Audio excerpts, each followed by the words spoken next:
Good day, everyone. Happy day of the week. Today is this. This is a kind of, this is the TV.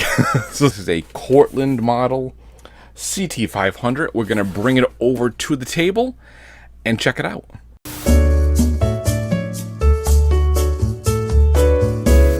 I figured I haven't done any kind of retro technology video in quite a bit. It's been mostly gaming, but I do a little bit of both, as everybody knows. And I figured this guy's been sitting on my shelf for quite a bit, and we would do a little show and tell with them. So we're going to check it out right about now. So this model here is a Cortland model CT-500.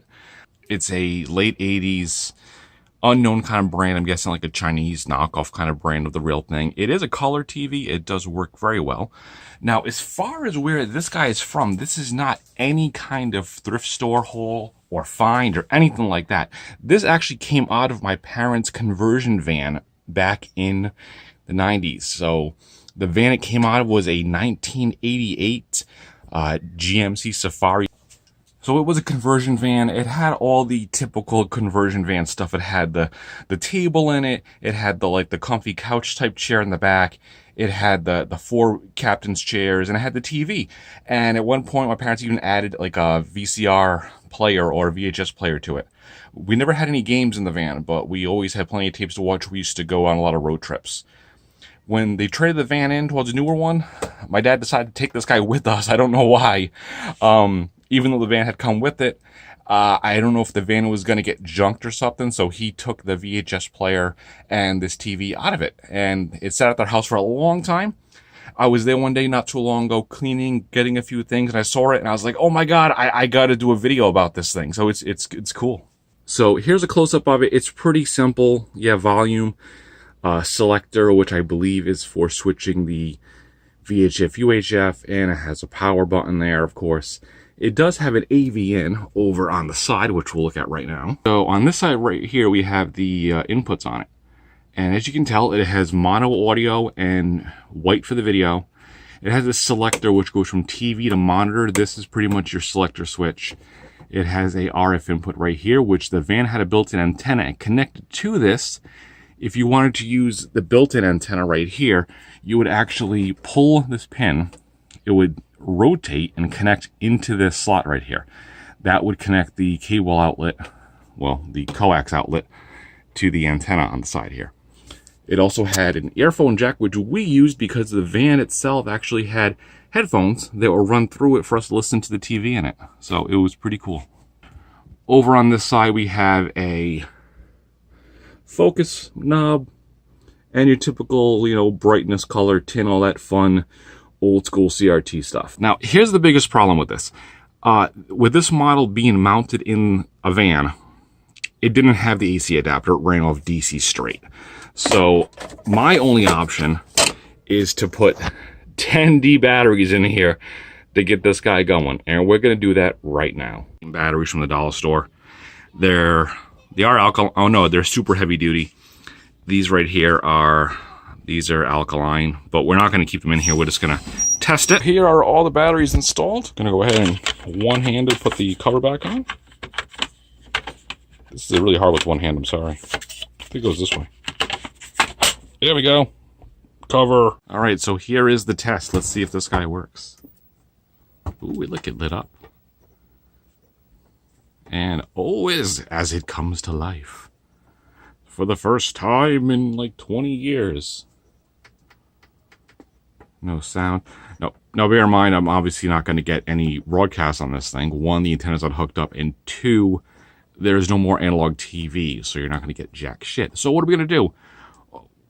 Oh, the Super Nintendo from last week's pickup. It's still sitting in my room here. We're going to hook it up right now.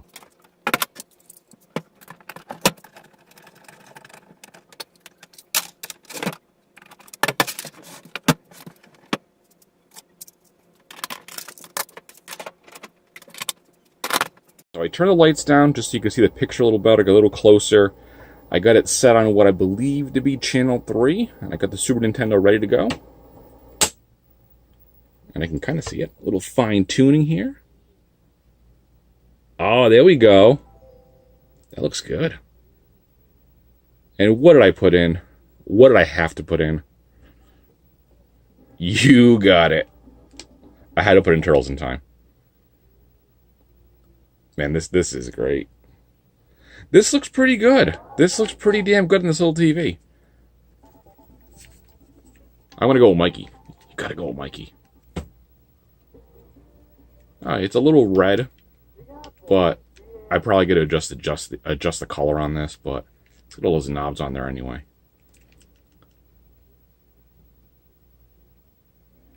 Ah, this is fantastic. I think if I had a Super NES in our van with this TV when I was a kid, I would have just shit my pants. Just too cool. I'm getting distracted now playing this game. Anyways, this game looks great. This is a lot of fun. If it wasn't for the fact that this TV is so bulky, I would like bring this with me to test systems or something when I went out. Not that I really bother testing stuff too much, but you know, if I had that opportunity, this be a great guy to take with me. I have another little TV, an LCD one I got to show you guys sometime. It's really cool, and it has some. It actually lets you hook up AV stuff to it as well. Man, this looks great. It really does. This looks just fantastic. And this game, as always, this game plays amazing. Love this game.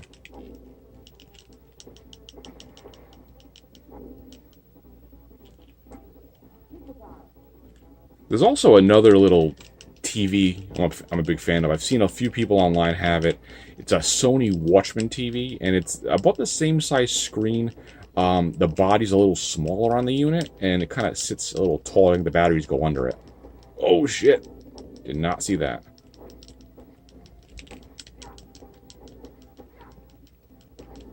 Holy shit, this is a lot of fun.